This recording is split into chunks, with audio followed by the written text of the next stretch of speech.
Pemindahan ibu kota Provinsi Kalimantan Selatan dari Banjarmasin ke Banjarbaru kada hanya merugikan secara material, namun telah menghilangkan sejarah. Banjarmasin terkenal sebagai kota niaga, jua pusat kotanya dibelah dua oleh Sungai Martapura, dan di dalamnya dihuni oleh berbagai suku. Selain itu, Banjarmasin memiliki banyak aspek kesejarahan lainnya yang harus dipertahankan. Pemindahan ibu kota Provinsi Kalimantan Selatan dari Banjarmasin ke Banjarbaru kada hanya merugikan secara material, namun telah menghilangkan sejarah karena Banjarmasin selain terkenal sebagai kota niaga, jua pusat kotanya dibelah dua oleh Sungai Martapura, yang di dalamnya dihuni oleh berbagai suku. Selain itu, Banjarmasin memiliki banyak aspek kesejarahan lainnya yang harus dipertahankan untuk menjadi ibu kota Provinsi Kalimantan Selatan. Demikian dipadahkan Wali Kota Banjarmasin Ibnu Sina Wetakuni Prima TV jelang tengah hari Rabu 2 Maret 2022.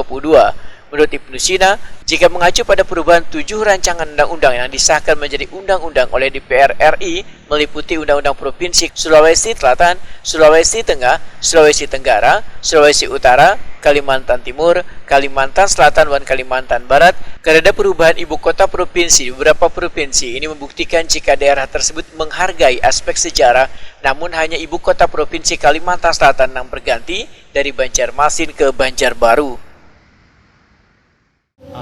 Garis besar lah untuk Banjarmasin sendiri, apa sih Pak kalau misalnya memang benar-benar Banjarbaru jadi ibu kota? Itu masuk di substansi ya.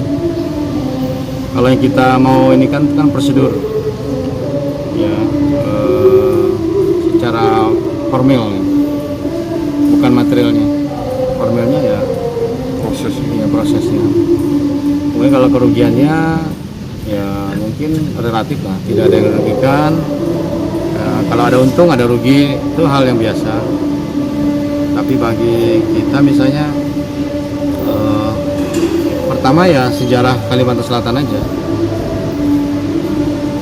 Karena Banjarmasin ini kan dulu ibu kota provinsi Kalimantan. Nah, kemudian begitu jadi provinsi di Kalimantan ya, Kalimantan Selatan itu ibu kota provinsi.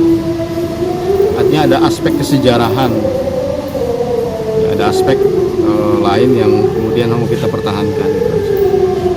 Formulanya sudah bagus sebetulnya, artinya perkantoran di Banjarbaru untuk mengurangi beban Banjarmasin, oke, sepakat. Nah kemudian ibu kota status tetap di Banjarmasin.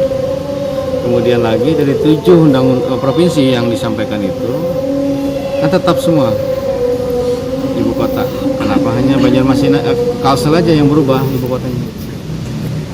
Karena mereka menghargai aspek sejarah.